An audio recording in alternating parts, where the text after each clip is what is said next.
अच्छा, कभी सोचा है कि हमारे आसपास की चीजें इतनी अलग क्यों होती हैं? मतलब कुछ एकदम सख्त, कुछ पानी की तरह बहती हैं और कुछ तो हवा की तरह दिखती भी नहीं। बस यही है पदार्थ की तीन अवस्थाएं: ठोस, द्रव और गैस।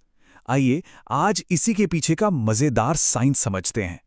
एक सवाल है, एक किताब जो इतनी सॉलिड है, पानी और ये हवा जिसमें हम सांस ले रहे हैं, इन तीनों में कॉमन क्या है? सुनने में लगता है कुछ भी नहीं, लेकिन इनका जवाब ना बहुत इंटरेस्टिंग है और बस आज हम इसी की तह तक जाएंगे। तो इस पहेली को सुलझाने से पहले सबसे जरूरी चीज समझनी होगी, आखिर ये पदार्थ या जिसे हम मैटर कहते हैं, होता क्या है? देखो, साइंस की भाषा में बहुत सिंपल है। कोई भी चीज जिसमें थोड़ा भी वजन हो और जो जगह घेरती हो, वो पदार्थ है, बस। लेकिन असली कहानी तो इसके अंदर है। हर पदार्थ, चाहे वो कुछ भी हो, बहुत ही छोटे छोटे कणों मतलब पार्टिकल्स से बना होता है। तो लो, मिल गया हमारे पहले सवाल का जवाब।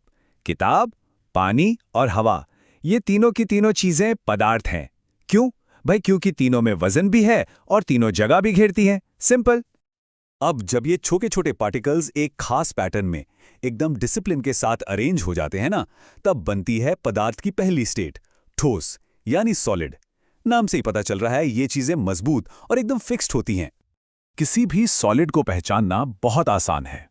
उसका शेप और वॉल्यूम, मतलब वो कितनी जगह घेर रहा है, दोनों फिक्स्ड होते हैं। वो बदलेगा नहीं। उसे दबाने की कोशिश करो, वो दबेगा नहीं, एकदम रिजिड होता है। अपने आसपास ही देखो, ये पेन, ये किताब, लकड़ी, पत्थर, सब कुछ सॉलिड के ही तो एग्जाम्पल हैं। लेकिन एक मिनट, यहां एक ट्रिकी सवाल आता है। अगर सॉलिड का शेप फिक्स होता है, तो फिर रबर बैंड का क्या? उसको तो हम खींचकर शेप बदल सकते हैं, तो क्या वो सॉलिड नहीं है? नहीं, यही तो बात है। उसका सीक्रेट है उसकी वापस आने की पावर में। रबर बैंड को सॉलिड ही माना जाता है क्योंकि जैसे ही आप फोर्स हटाते हो, वो फट से अपने ओरिजिनल शेप में वापस आ जाता है। अच्छा, एक और पजल। चीनी और नमक का क्या? उन्हें जिस जार में डालो, वो तो उसी का शेप ले लेते हैं, तो फिर वो सॉलिड कैसे हुए? इसका जवाब मिलता है थोड़ा जूम इन करके देखने पर। चीनी और नमक सॉलिड ही हैं, क्योंकि हम पूरे ढेर की बात नहीं कर रहे। हम बात कर रहे हैं उसके एक दाने की, एक क्रिस्टल की। उसका शेप तो फिक्स्ड है ना, वो तो नहीं बदलता, चाहे वो कटोरी में हो या जार में। तो सॉलिड में हमने देखा कि पार्टिकल्स एकदम अपनी जगह पर जमे हुए हैं। पर सोचो, अगर इन पार्टिकल्स को थोड़ी सी आज़ादी मिल जाए, तब बनती है पदार्थ की दूसरी स्टेट, द्रव यानी लिक्विड। इसमें वॉल्यूम तो फिक्स है, पर शेप का कोई भरोसा नहीं। लिक्विड की सबसे बड़ी खासियत है उसका फ्लो करना। उसकी क्वांटिटी तो फिक्स रहती है, पर उसका अपना कोई फिक्स्ड शेप नहीं होता। जिस बर्तन में डालो उसी का हो जाता है। और हाँ, ये बह सकता है, जो इसे सॉलिड से बिल्कुल अलग बनाता है। पानी, दूध, तेल, जूस, ये सब लिक्विड है। सोचो, 1 लीटर पानी है, उसे बोतल से निकालकर जग में डाल दो, शेप बदल गया है ना, पर पानी तो 1 लीटर ही रहा। बस यही है लिक्विड। अच्छा, अब इन पार्टिकल्स को और ज्यादा आजादी दे दें तो, मतलब फुल फ्रीडम। तब हम पहुंचते हैं पदार्थ की तीसरी और सबसे वाइल्ड स्टेट पर, गैस। इसके पार्टिकल्स एकदम आजाद पंछी की तरह घूमते हैं और इसीलिए इन्हें कंप्रेस करना मतलब दबाना बहुत आसान होता है। गैस के तो अपने ही रूल्स हैं, ना कोई फिक्स शेप, ना कोई फिक्स्ड वॉल्यूम। ये तो बस फैलना जानती है। इसे आप आसानी से दबा सकते हो और जैसे ही मौका मिला, ये हर तरफ भागती है। इसी प्रोसेस को साइंस में डिफ्यूजन कहते हैं। हम जिस हवा में सांस लेते हैं, वो गैस है। घरों में जो एलपीजी सिलेंडर आता है या गाड़ियों में जो सीएनजी भरती है, वो सब गैस ही तो है। गैस को इतना ज्यादा कंप्रेस किया जा सकता है कि सोचो कितनी सारी गैस एक छोटे से सिलेंडर में फिट हो जाती है। और डिफ्यूजन का सबसे बढ़िया एग्जाम्पल, जब किचन में कुछ अच्छा पक रहा होता है, तो उसकी खुशबू पूरे घर में कैसे फैल जाती है? वो इसलिए क्योंकि खाने की भाप के जो गैस पार्टिकल्स हैं, वो हवा में बहुत तेजी से फैलकर हमारी नाक तक पहुंच जाते हैं।